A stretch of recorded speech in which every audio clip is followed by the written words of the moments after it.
प्रिय दोस्तों, नमस्कार। आज के इस वीडियो में हम कक्षा 12 की गणित प्रश्नावली 1.1 का क्वेश्चन क्रमांक पहले का चौथा सॉल्व करेंगे। सबसे पहले चौथे वाले क्वेश्चंस को समझते हैं। देखिए, ये हमारा रफ पेज है।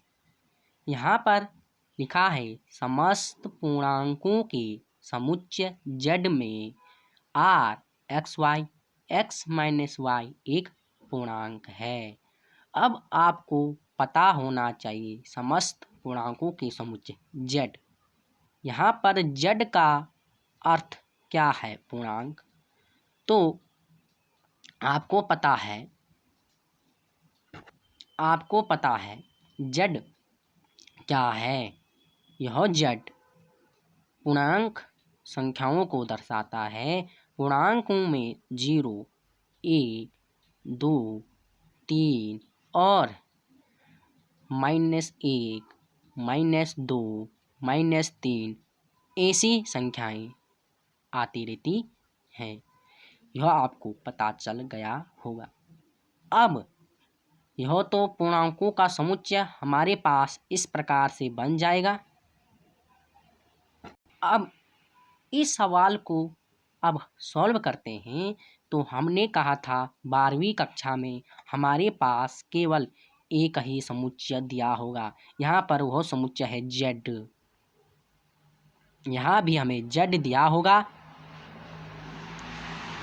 यहाँ भी हमें z दिया होगा। यहाँ जो संख्याएं होंगी वो सारी पूर्णांक संख्याएं होंगी। पूर्णांक हैं, यहाँ सारे पूर्णांक संख्याएं होंगी। अब जब हम इसे सॉल्व करते हैं तो हम लिखते हैं कि प्रत्येक स्वतुल्य सॉल्व करेंगे तो हम लिखेंगे प्रत्येक x z से बिलोंग करता है। r पे भी ध्यान दीजिए, हमें लिखा है x माइनस वाई एक पूर्णांक है। पूर्णांक अर्थात z है। इस पर भी हम अभी चर्चा करेंगे। देखिए, x बिलोंग्स टू z। अब स्वतुल्य के लिए हमारे पास जो संख्याएं इधर होंगी वही संख्याएं इधर होंगी। अगर इस संख्या का संबंध इससे है, इस संख्या का संबंध इससे है, इस संख्या का संबंध इससे है, तो यह स्वतुल्य होगा। हम कहते हैं यह भी x है, यह भी x। क्यों ऐसा? क्योंकि यह भी पूर्णांक संख्या है, यह भी पूर्णांक। जैसा समुच्चय यहाँ दिया होगा वैसा समुच्चय यहाँ भी दिया होगा। इसलिए x अगर संबंध रखता है इस r से, यह r क्या कहता है? x माइनस वाई एक पूर्णांक है, तो यहाँ पर इसका अर्थ हो जाएगा x माइनस ax बराबर 0। इसका अंतर 0 हो जाएगा, जो कि एक पूर्णांक है। तो समझ आ चुका होगा। तो अगर x इस स्थिति और इस स्थिति को सेम लग रही है, अर्थात इस स्थिति में x माइनस एक्स एक पूर्णांक है, पूर्णांक हमारे इन समुच्चयों में संबंध रखता है, तो r स्वतुल्य है। अब सममित की बात करेंगे। सममित में यही स्थिति आएगी कि x y r से संबंध रखता ही है। यहाँ भी वही स्थिति दी है और इसका अर्थ क्या है? x माइनस वाई एक पूर्णांक है। ठीक उसी प्रकार जब x माइनस वाई एक पूर्णांक था तो इसका उल्टा भी एक पूर्णांक होगा। समित में कहा था हमने कि यदि a1 a2 r से संबंध रखता होगा तो इसका उल्टा भी आर में होना चाहिए। ठीक उसी प्रकार यहाँ भी कहते हैं हम y माइनस एक्स भी एक पूर्णांक होगा, भी एक पूर्णांक होगा। सिंपल है, x माइनस वाई एक पूर्णांक था, y माइनस एक्स भी एक पूर्णांक होगा जो कि हमारे z वाले समुच्चय में आएगा। यह भी z वाले समुच्चय में आ रहा है x माइनस वाई, और y माइनस एक्स भी z वाले समुच्चय में आएगा। इसलिए जो जो ये वाला r है वो सममित होगा। संक्रामक की बात करते हैं। संक्रामक में क्या है?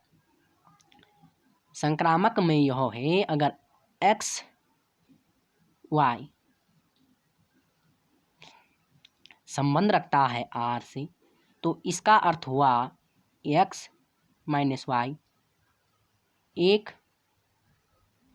पूर्णांक है, और y और z संबंध रखता है r से, इसका अर्थ हुआ y माइनस z एक पूर्णांक है।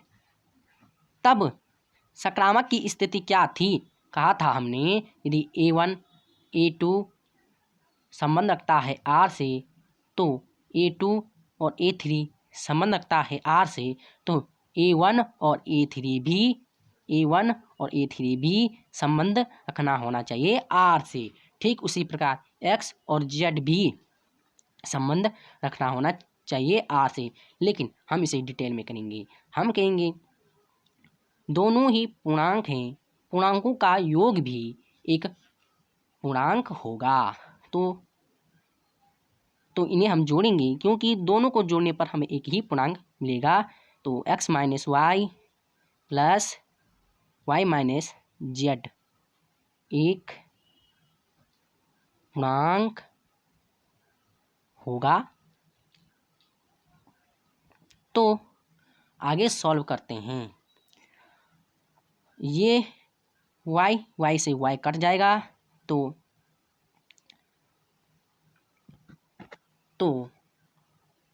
अब हम लिख सकते हैं x माइनस जेड एक पूर्णांक होगा। अब आगे सॉल्व करते हैं। जब x माइनस जेड एक पूर्णांक है तो सिंपल है, यहाँ भी x माइनस वाई, तो हम इसको लिखते थे X Y, Y minus Z को लिखते थे वाई जेड, तो इसको क्या लिखेंगे? एक्स जेड एक पूर्णांक होगा। तो हम कह सकते हैं कि अतः आर, देखिए हम लिखेंगे अतः आर स्वतुल्य वो सममित तथा संक्रामक होगा। तो इस वीडियो में इतना ही। Thank you, have a nice day.